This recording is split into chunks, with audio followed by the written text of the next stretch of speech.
だから金貸してくれねえなら今日のデートはなし。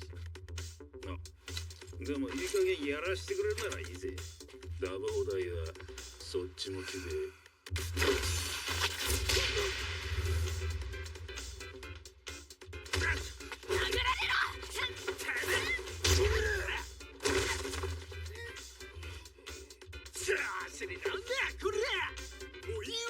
Hello everyone, and welcome back to She Sings Softly. Today, we're starting a brand new reaction series, and this time it's for the anime Dandadan Season 1. This show has been getting a lot of attention for its wild mix of supernatural horror, aliens, comedy, and action, all wrapped in a very unique art style. Dandadan follows two high school students who come from completely opposite beliefs. One believes in ghosts, the other believes in aliens, and somehow both end up being right. From what I've heard, this anime doesn't hold back at all, whether it's crazy fights, unexpected humor, or emotional moments. I'm going into this with almost no spoilers, so I'm really excited to see how intense and strange this first episode will be. Let's jump right into episode 1.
The story opens with an infuriating confrontation.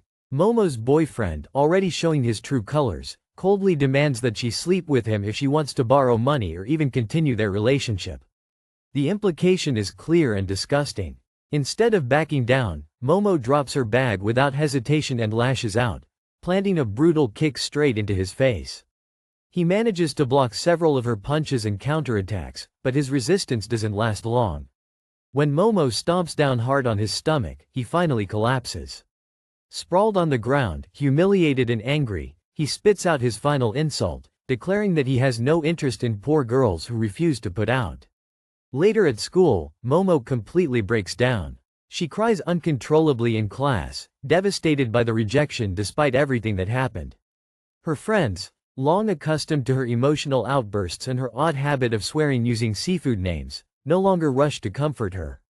They've tried too many times before and simply don't have the energy anymore. Deep down, Momo knows the truth. The only reason she ever liked that awful guy was because he reminded her of her beloved idol. As she wanders through the hallway trying to calm herself, Momo notices a quiet boy sitting alone with a book in his hands. He wears glasses and keeps his head down while bullies pelt him with crumpled paper balls. The sight irritates her more than it should. Marching over, she sits directly in front of him and bluntly asks to see what he's reading. The bullies quickly lose interest and scatter. With that resolved, Momo storms out of the classroom, shouting in frustration that the entire world seems to be overflowing with trash. Still fuming and desperate to vent her anger, she hears someone calling her name from behind. The same boy awkwardly stammers as he speaks, nervously suggesting that someone like her talking to him must mean something significant. Momo immediately assumes he has misunderstood her intentions and prepares to shut him down, having no desire to make friends. Before she can clarify, the boy suddenly thrusts his book toward her face and asks if she's interested in mysterious. 大統領はすでに火星に行っていたペガサス計画の全容とは。なんて？オカルト好きなんですね。ああ、うち UFO とか宇宙人とか信じてないから。 UFO じゃなくて UAP 未確認航空現象ですよ。ねえ、うざいんだけど。アメリカ軍は UAP の存在を正式に認め宇宙軍を再編成しました。日本も航空宇宙自衛隊を新設。そう考えても宇宙戦争に備えてますよ。もう言っていい？いや、ネッシーの最新画像が載ってるんです。これ他にもジムチャノン中佐とかスキンウォーカー牧場とか。うるせえな。こっちは今失礼してそんな気分じゃねえんだよ。そのオタク特有の押し付けたくな感じマジうざいから。だから友達いねえんだよ。気安く話しかけんな。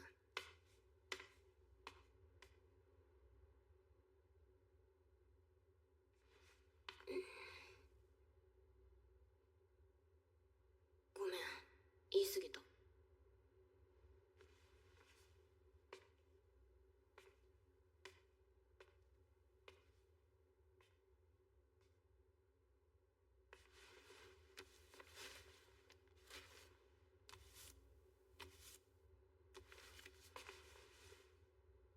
はい。宇宙人は信じてないけど、幽霊は信じてる派だから。いや、幽霊なんているわけないでしょ。しか話合わせてやったらそれは絶対するのかよ。オカルト舐めないでください。言っとくけど、うちのばあちゃん霊媒師。何？あんた除霊って見たことある？超やばいから、取りつかれた人が敬礼を起こるんだよ。痙攣は病気でも起きますから、幽霊がいる証明にはなりませんよね。だったら宇宙人に UFO 乗せてもらったことあんのかよ。議論が飛躍しすぎですよ。バカなんですか？あれ？高倉健は諦めてオタク系にしたんだ。見て、あのなりふり構わない感じ。嫌いじゃないわ。だったら勝負しようぜこら。もし幽霊がいるってなったら、あんたはうちのパシリにするからね。見せてやりましょう。 UFO いや UAP。 もし見ることができたら綾瀬さんだってパシリになってもらいますからね。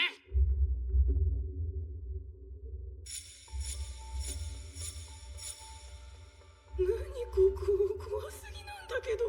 どこが UFO スポットなのよ。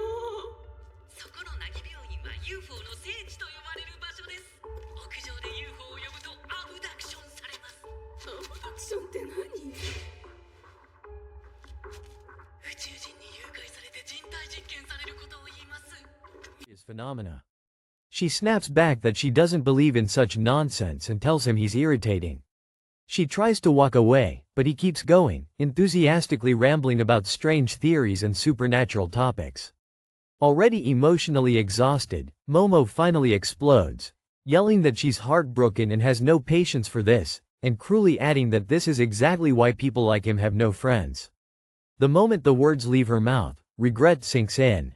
Momo stops, turns around, and apologizes for lashing out. She picks up his dropped book, brushes off the dirt, and hands it back, explaining that while she doesn't believe in aliens, she does believe in ghosts. The boy bursts into laughter, confidently declaring that ghosts don't exist.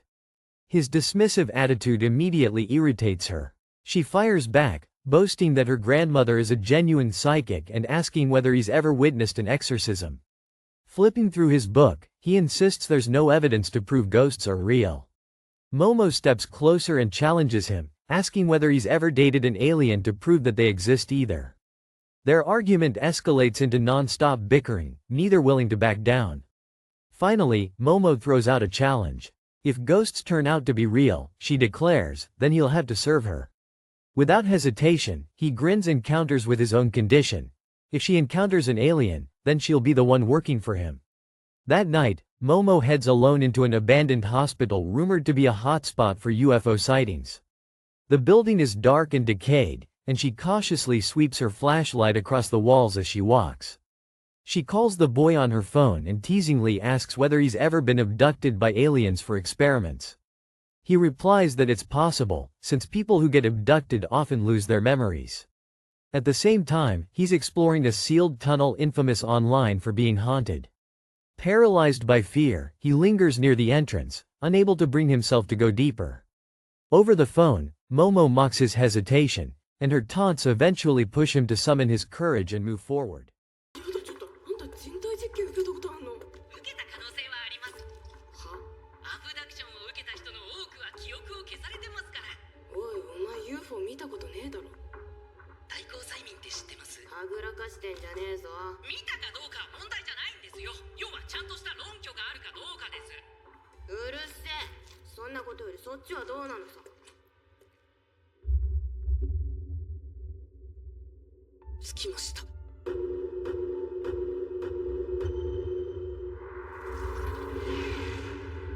心霊スポット。さて、証明してやりましょうか。幽霊なんかにいないってこと。おい、まさかビビってんじゃねえだろうな。ちなみにそこ絶対出るってネットで有名なとこだから。うえ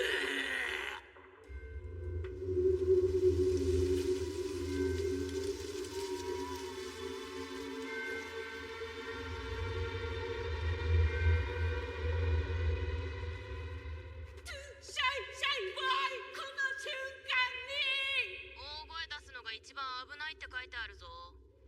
シャイボーイ。ネットに。さっきからネットって、綾瀬さんこそ幽霊見たことあるんですか？ないよ。よくもさっき偉そうに言えましたね。恐縮っす。さっきまでの態度を変えて、幽霊見たことないのに信じてるっておかしいでしょ。おかしくねえわ。うちのばあちゃん霊媒師だって言ったじゃん。おばあちゃん子だったし。両親いないからさ。そうだったんですか。何神妙になってんだよ。ちょっと聞いてよ。うちの家マジ変でさ、外に出るとき絶対おまじないしなきゃいけなかったの。それ登校中ずっとやらされるわけ。案の定男子に笑い物にされてさ、やらないとばあちゃん怒るし、もう最低って感じ。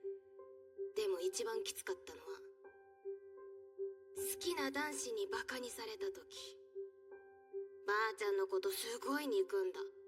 変なおまじないのせいで好きな子に嫌われたって。ひどいこと言った気がする、おばあちゃんに。そっから最近まで口聞かなかったし、おまじないもやめた。でもね、他人にうちの家のことバカにされるとムカつくの。それで気づいた。好きな子に嫌われたのが嫌だったんじゃなくて、好きな子にばあちゃんをバカにされたことが嫌だったんだなーって。本当はおばあちゃんのことも霊媒師って仕事も特別感あって好きだった。でもうちなんかを引き取ってくれてさ、女で一つで大事に育ててくれて。As he walks through the tunnel, he asks Momo whether she's ever actually seen a ghost. When she admits that she hasn't, he gets irritated by her confidence. Momo then opens up about her past, explaining that her grandmother raised her after her parents passed away. In her family, there's a strange but meaningful ritual involving protective gestures performed before leaving the house. She used to do it constantly, but other kids mocked her, and even the boy she liked joined in. Hurt and angry, she lashed out at her grandmother, blaming her for making her a target of ridicule. After that, she stopped talking to her and abandoned the ritual altogether. Still, whenever people insult her family, the anger resurfaces. Over time, Momo realized the real issue wasn't the teasing, but the fact that someone she cared about dared to mock her grandmother. Her grandmother and her work as a psychic are precious to her, and that's why she believes in ghosts. She then turns the question on him, asking why he believes in aliens. He simply responds that liking something doesn't always require a reason. Just as they begin to understand each other, everything goes horribly wrong. The boy notices bloody footprints stretching deeper into the tunnel. When he turns around, an old woman appears behind him, her eyes gleaming unnaturally as she makes a grotesque predlozany. Panic takes over, and he runs, but the tunnel seems to extend endlessly no matter how far he goes. Momo warns him over the phone that running is dangerous, explaining that online accounts say letting the spirit get ahead results in losing something important. Suddenly, their call cuts off. Momo rushes toward the tunnel to help him but is intercepted by three strange men. She tries to flee, but they overpower her. When she wakes up, she learns the horrifying truth: they're aliens. Their behavior is bizarre and unsettling. One of them remarks that no decent being would strip a girl naked, reassuring her that her clothes are being carefully handled, even if they end up slightly damaged. They explain that their species consists entirely of males and reproduces through cloning, a process that has stalled their evolution and dulled their... そんなばあちゃんをうちは信じてる。だからうちは幽霊を信じてる。そういうあんたはなんで宇宙人信じてんの？それは別にいいじゃないですか。何それ、なんもないの？好きなものに理由が必要なんですか？まあ確かに。っていうかオカルト君、電話越しだとシャキシャキしゃべるね。そうですか。綾瀬さんはなんか話しやすいというか。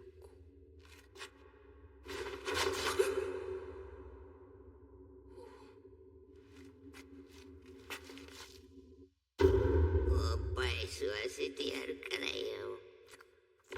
気持ちしゃぶらせろ。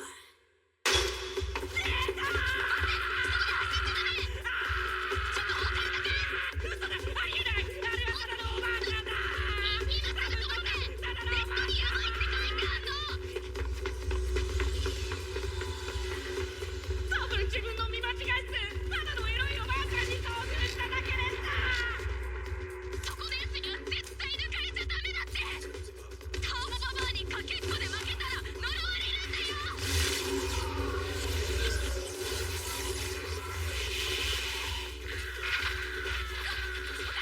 聞いてる？もしもし、返事してよ。嘘でしょ。今からそっち向かうからちょっと待ってて。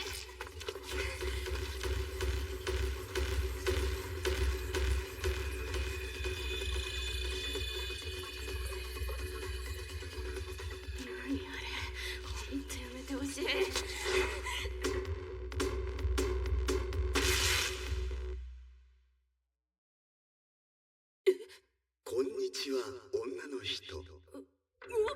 我々はセルポ星人、惑星セルポから来たのでそう名乗ってます。宇宙人？怖がらないで、我々は友好的な人たちです。友好的なやつは女の子を裸にしたりしねえんだよ。うちの服どこ？あなたの荷物はしっかりと管理してあります。ボロボロじゃねえかよ。弁償しろ。っていうか帰りたいんだけど、これ外してくんない？我々の種はオスしかいません。だからクローン技術によって個体を増やしてます。うちの話聞いてんの？しかし同じ個体だと生物的進化が起こらず、葛藤や喜怒哀楽が消滅してしまいました。なので我々は人間のような生殖機能を取り戻すためにあなた方のバナナが欲しいのです。今からセックスします。あなたとセックスした後、子宮やバナナを摘出して研究します。ふざけんな！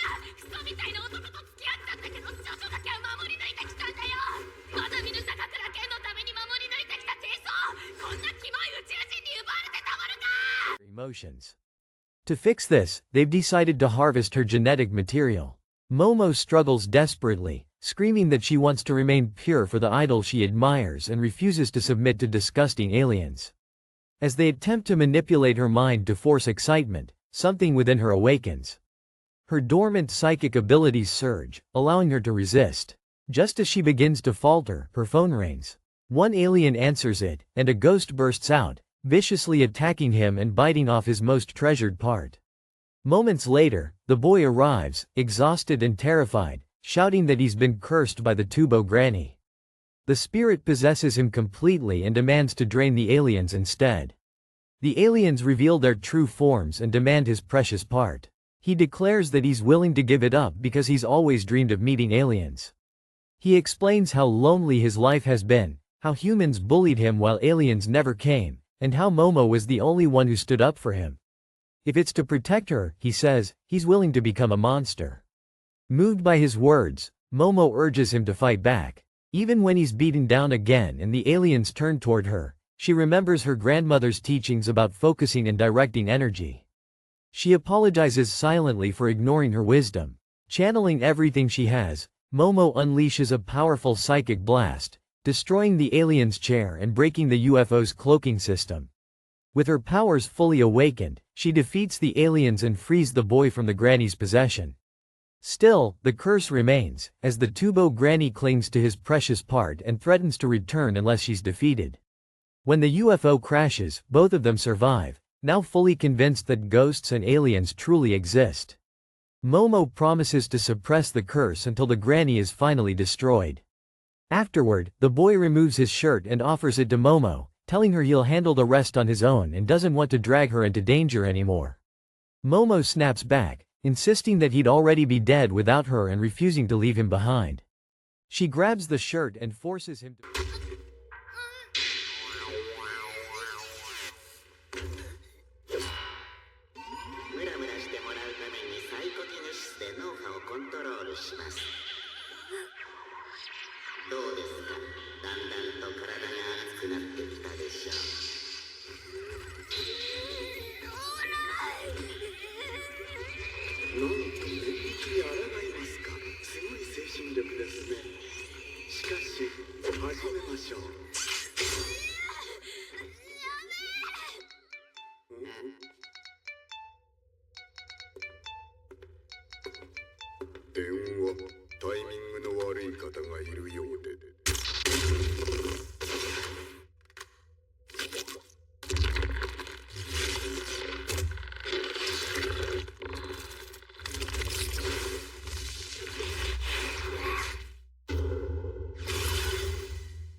Put it back on, scolding him for acting so shy. As she listens to him speak, her heart suddenly races. She wonders if it's because his voice sounds exactly like her idol, Takakura Ken. When she asks his name, her suspicion is confirmed. His name is Takakura Ken as well. As Momo steps deeper into the abandoned hospital, the air itself seems to change. It grows heavier, colder, as though the building is quietly breathing around her. The beam of her flashlight cuts through layers of dust and darkness, revealing cracked tiles, rusted wheelchairs, and walls stained with time and neglect. Every step she takes echoes far too loudly, bouncing down corridors that once carried hurried footsteps and whispered prayers. Now, there is only silence, thick and watchful. She tells herself this place is just concrete and steel, nothing more. A relic of the past abandoned when society moved on. Still, her grip tightens around the flashlight. She hates that her heart is pounding this hard, hates that a part of her wants to turn around and leave. If she does that, though, she'll lose the bet. Worse, she'll lose to herself. As she walks, fragments of old hospital signs flicker into view. Faded arrows pointing to emergency rooms, parading theaters, wards that no longer exist. The smell is faint but unmistakable, a mix of mold, rust, and something medicinal that seems permanently embedded in the walls. It reminds her of childhood visits to clinics with her grandmother, of the way her grandmother would squeeze her hand and murmur that spirits linger where emotions once burned brightest. Momo shakes her head sharply, annoyed at herself for thinking like that. She's here to prove aliens exist, not to indulge ghost stories. Her phone vibrates slightly in her hand as the boy's voice crackles through the speaker. Hearing him, even distorted by poor reception, strangely steadies her. She jokes, teases him, pretends she's completely fine. But when the call briefly cuts out and reconnects, panic flashes through her chest. In that instant of silence, the hospital seems to lean closer, as if listening.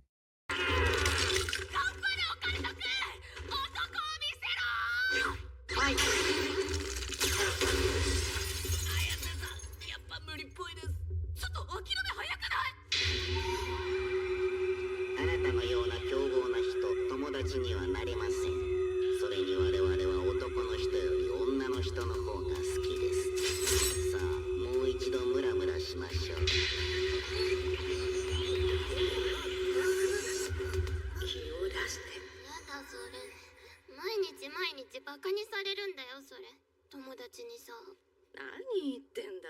気を出していれば事故にも病気にもならん。悪いもんが近寄ってこれん。まずお腹の下に力を入れて、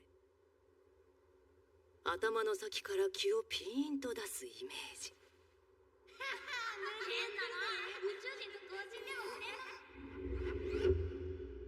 もうやだ、二度とやんない。もも、待ちなさい。ばあちゃんなんて大嫌い。エセ霊媒師。なんでこんな時に昔のことを。ごめんねおばあちゃん。あの時はただ恥ずかしかっただけだよ。お腹の下に力を入れて、頭の先から気を。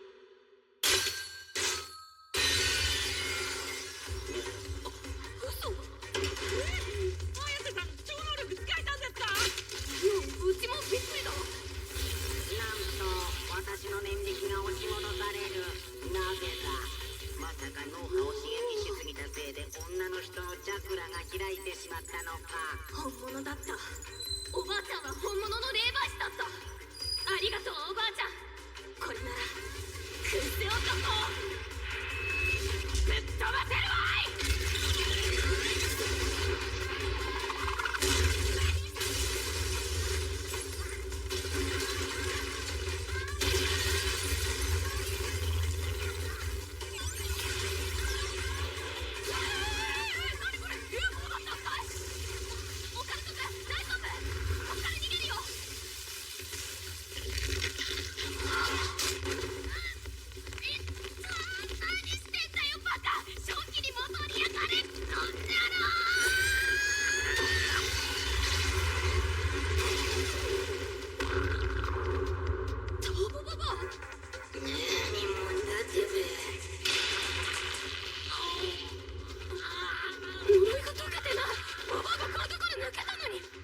そいつの一物はわしが持ってたよ。わしが一物を持ってる限り小僧の呪いは解けねえ。返して欲しけりゃトンネルに来い。ここはわしには遠すぎる。 She reaches what appears to be an old examination room. The door hangs crooked on its hinges, swaying slightly when she nudges it open. Inside, overturned cabinets litter the floor, glass scattered like frozen rain. An examination bed sits in the center, its leather cracked and peeling, restraints still attached at the sides. Momo pauses, a chill running down her spine. She imagines people lying there, frightened, helpless, staring at the same stained ceiling. For the first time, she feels a twinge of guilt for treating the supernatural like a joke or a challenge. Places like this were built from pain, fear, hope, and loss. If ghosts did exist, this would be exactly where they'd stay. She exhales slowly and steps back into the hallway, forcing her thoughts forward. She reminds herself why she's here. This isn't about fear. It's about standing her ground. About proving she isn't weak, isn't just a girl who reacts with anger and regret. She thinks of her grandmother again, of the rituals she once mocked, the way her grandmother's eyes softened whenever Momo actually listened. Back then, Momo thought belief made her small. Now, alone in the dark, belief feels less like weakness and more like armor. The deeper she goes, the stranger the building becomes. Doors lead to collapsed rooms, staircases end abruptly, and some corridors seem to curve in ways that make no architectural sense. Her phone signal weakens, the boy's voice fading in and out. She tries to stay calm, focusing on small details to ground herself. The rhythm of her steps, the hum of her flashlight, the faint sound of wind whistling through broken windows. Then she hears something else. It's subtle at first, a faint vibration under her feet, almost like distant machinery. She freezes, listening. The sound comes again, stronger this time, accompanied by a low hum that doesn't belong to any abandoned building. Her heart leaps. This is it, she thinks.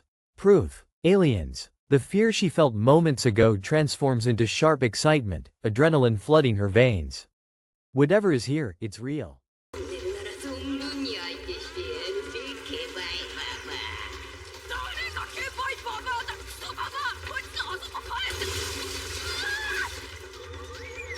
やばい、とりあえず脱出しないと死ぬ。しっかりしろこのバカ、逃げるぞ。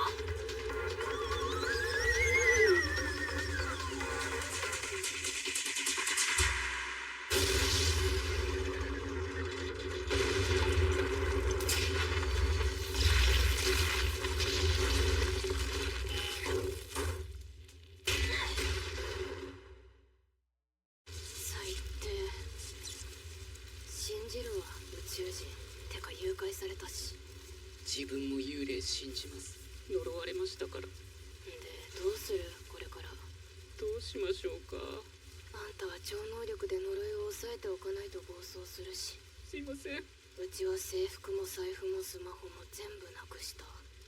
どうしたらこの呪い解けるんですかね。そんなのターボババアぶっ倒すしかないっしょ。呪いの元なんだし。なるほど。じゃあ自分ちょっと行ってきます。今から？ちょっとうちがいなきゃ暴走するよ。こんなことになったのも全部自分のせいなんで、これ以上綾瀬さんを巻き込めないです。どうにか根性でトンネルまで行きますから、その後はどうにかします。なんで一緒に来てって言えないの？さっきの経験しちゃったらほっとけないじゃん。さっきだってうちいなかったらあんた死んでたよ。いいんですか？自分なんかに協力しても。そういうのめんどくさい。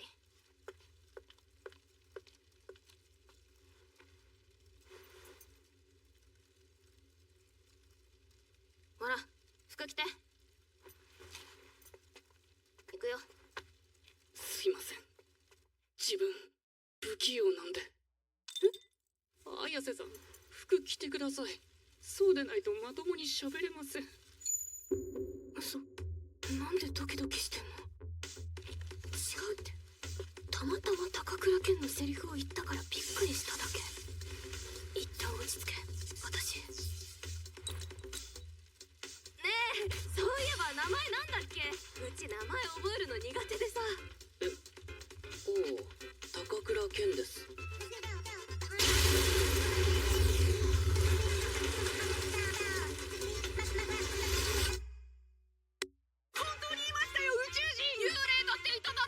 宇宙人と幽霊の実在が証明されたということは、超自然現象やユーマ、これまでデタラメだと言われてきたものの実在の。次回それって宇宙人じゃねえ。ちょっと合わせろ。 And that brings us to the end of today's video on She Sings Softly. Thank you so much for staying with me until the very last moment and sharing these emotions together. Music has a quiet way of connecting hearts, and I'm truly grateful you're here listening with me. If you enjoyed this reaction, don't forget to like the video, subscribe to the channel, and share your thoughts in the comments below. Your support helps this space grow little by little. Take care, keep your heart soft, and I'll see you very soon with more reactions, more songs, and more gentle moments.